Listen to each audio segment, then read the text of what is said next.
Gap आ जाता है। हम लोग जो अपने चुनावी वादे करते हैं पार्टीज, वो उसको नहीं करती हैं, नहीं कर पाते, और उसके अलावा काम शुरू हो जाता है। और एक जो बहुत बड़ा सेटबैक जो मैं देखता हूं सब जगह पे, ये मिडिल मैन वाली जो प्रवृत्ति है सभी क्षेत्रों में। हाँ। तो आज आप ये अपना अगुस्टा, हाँ, वेस्टलैंड वाला है, हाँ। कोई भी देखें आप, तो ये जो एक प्रवृत्ति है, और वो प्रवृत्ति बहुत बढ़ती जा रही है। दिक्कत क्या हो रही है कि एक जो मेरी विचारधारा, चाहे आप सहमत हो चाहे कोई भी सहमत नहीं हो, लेकिन होता क्या है कि जो इतने साल के विकास के बाद भी गरीब गरीब हुआ है, अमीर अमीर हुआ है, अरे अमीर ज्यादा अमीर हो रहे हैं। ये जो गैप है वो बढ़ता जा रहा है। इसके लिए कुछ करने की जरूरत है जी। और उसमें सबसे बड़ा दिक्कत क्या आती है कि ये जो मिडिल मैन है, जो प्रोड्यूसर है, किसान है, वो किसान को जो वाजिब कीमत नहीं मिलती है।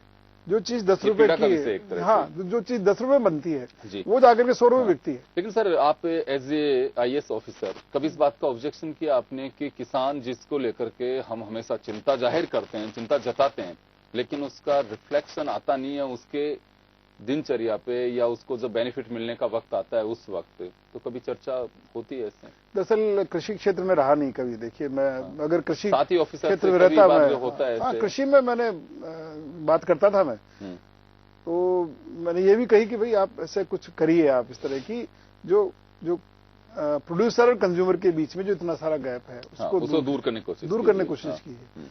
जो फायदा हो प्रोड्यूसर को मिलना चाहिए और कंज्यूमर को मिलना चाहिए जी। दोनों पिस रहे हैं, प्रोड्यूसर भी पिस रहा है और कंज्यूमर भी पिस रहा है। कंज्यूमर अगर मान लो सरकार कहे कि आपका इतना 38 साल का एक अपना एक्सपीरियंस रहा है, कुछ ऐसी चीजें जो आप शेयर करना चाहें हमसे, या कुछ सुधार चाहते हो कि ये ऐसा सरकार में नहीं होना चाहिए कि जब हम तो एक अनुशासन से बंधे होते थे, बोल नहीं पाते थे, लेकिन आज हम रिटायर हो गए, तो मैं ये कहना चाहूंगा कि ये चीजें होनी नहीं चाहिए या इनमें सुधार होना चाहिए। कैसा एडमिनिस्ट्रेशन चाहते हैं? सुधार तो देखो सब स्तरों पे जरूरी है। हाँ। एक तो ये जरूरी है कि सरकारें हैं वो गवर्नेंस के ऊपर ज्यादा ध्यान दें। हाँ। गवर्नेंस इन द सेंस, बातें तो करते हैं, स्वराज की बात हम करते हैं, ई गवर्नेंस पे भी आ गए हैं, लेकिन उससे क्या होता है कि जो एक फैसिलिटेट हो जाता है काम, लेकिन क्वालिटी नहीं सुधरती है। देखिए, वो अल्टीमेटली क्या जरूरी है, क्वालिटी है। अब जैसे हमने ई गवर्नेंस चालू कर दी है, सब कुछ चालू कर दिया है, फैसिलिटी जरूर बढ़ी है, लेकिन कार्डों के पैसे बढ़ गए हैं, सब चीजों के पैसे बढ़ गए हैं, जिप सर्विसेज हैं सबके पैसे बढ़ गए हैं। तो जो चीजें पहले फ्री में मिला करती, राशन की दुकानों में जैसे कमी आ रही है, आप जानते हैं इस बात को, तो पॉपुलेशन बढ़ रही है। और जो अनफॉर्चुनेटली जो ऐसे बेसिक सेक्टर्स में जो जाना चाहिए, गरीबों के लिए जो जाना चाहिए, उसमें सभी सरकारें उसके लिए जिम्मेदार हैं। या तो मतलब एक टोकनिज्म जिसको बोलते हैं ना, सिंबॉलिज्म, टोकनिज्म, ये चल रहा है। मैं किसी का नाम नहीं लूंगा, लेकिन जो एक हम जैसे कोई भी आती है, कोई भी समस्या आती है, तो हमारे अधिकारी और जो मंत्री और सब आंकड़ों के मक्कड़ जाल में कोशिश करते हैं और उसको जस्टिफाई करने की कोशिश करते हैं कि हम तो ये कर रहे हैं, हम तो वो कर रहे हैं। अरे आप उस समस्या का हकीकत से थोड़ा दूर होता है वो। हाँ, वो उस समस्या का समाधान करिए ना आप। हाँ, उस समस्या का समाधान कर पाएंगे वो, आंकड़े थोड़ी कर पाएंगे। ठीक बात। वो तो आंकड़ों की बातें, आंकड़ों की भाषा बोल लेते हैं, चाहे लोकसभा हो, चाहे विधानसभाएं हो, चाहे प्रेस हो।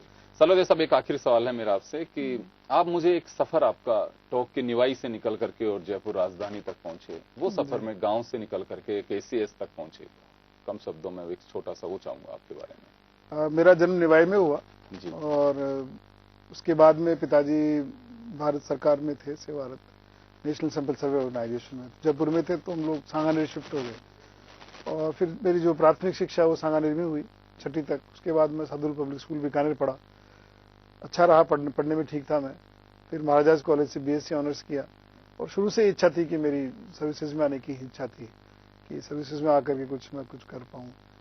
MSc करते करते मैं सिलेक्शन हो गया मेरा, सर्विस सेवा में रहा, और प्रयास ये किया कि सब तरह से अपने आप एक बैलेंस्ड होना चाहिए। मेरा एक बहुत बड़ा मानता हूं मैं कि मध्यम मार्ग अपनाना चाहिए, जैसे बुद्धिज्म में है, एक मध्यम मार्ग होना चाहिए। दो एक्सट्रीम, हम लोग क्या हो रहा है कि एक्सट्रीम्स में बटे जा रहे हैं, जबकि एक बीच का मार्ग है, वो हमको करना चाहिए। कि हम ये सोचते हैं कि या तो बहुत ऊंचे ख्वाब देखेंगे या बिल्कुल ही नहीं देखेंगे, तो एक बीच का एक प्रैक्टिकल जो चीज है उसको देखना चाहिए और सबको अपनी जिम्मेदारी निभानी चाहिए। देखिए सरकार क्या है, सरकार एक्सटेंशन ऑफ सोसाइटी है। आप फर्स्ट अटेम्प्ट में गए? हाँ फर्स्ट अटेम्प्ट में जी। एमएससी फाइनल में था मैं जब हाँ, सिलेक्शन हो गया था मेरा। जी जी।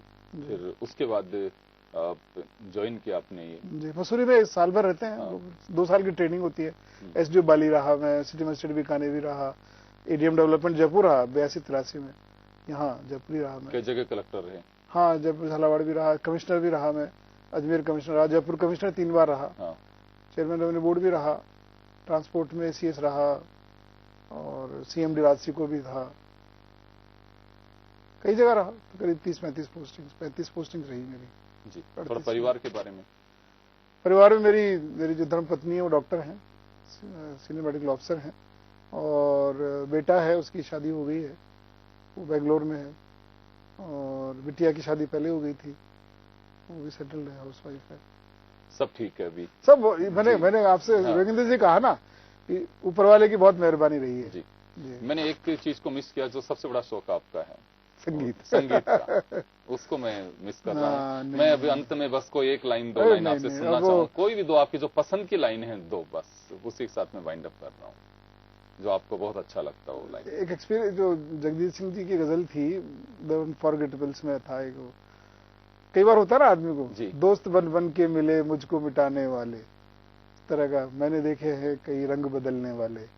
तो वो मेरी अपनी खुद की गजलें भी हैं, खुद अपनी कंपोजिशंस हैं। कोई भी 2 लाइन मैं तो सुनना चाहता हूँ। बहुत कई दिन हो गए जब से हुआ ना एपिसोड जी जी। तब से छूट सा गया। बाकी तो मैंने कहा ईश्वर की बहुत कृपा रही है, बाहर विदेशों में भी गया मैं, एक कलाकार के रूप में पूरे भारत में पहचान बनाई मैंने और कई कॉन्सर्ट्स में भी गया। तो जैसे वो जगदीश सिंह साहब वाला भी याद आ रहा है मुझे तो। हाँ। दोस्त बन बन के मिले मुझको मिटाने वाले, मैंने देखे हैं कई रंग बदलने वाले। अब जैसे एक है उसका एक अंतरा, तुमने चुप रह के सितम और भी ढाया मुझ पर, तुमसे अच्छे हैं मेरे हाल पे हंसने वाले। वाह। तो चुप रहना, चुप नहीं रहना चाहिए मेरे कहने का मतलब अपने एक एक्सपीरियंस भी आपका इसमें झलक रहा है सारा। जी। तो बहुत बहुत शुक्रिया और आपने हमारे साथ इतनी चीज शेयर की है सालोदिया साहब, और खुल करके आपने चर्चाएं की और जो जीवन के कटु सत्य उन्होंने आपने उनको स्वीकार भी किया है। चलिए अगेन एक बार फिर आपको शुक्रिया और एक मुलाकात में बस इतना ही, दीजिए इजाजत, नमस्कार। नमस्ते।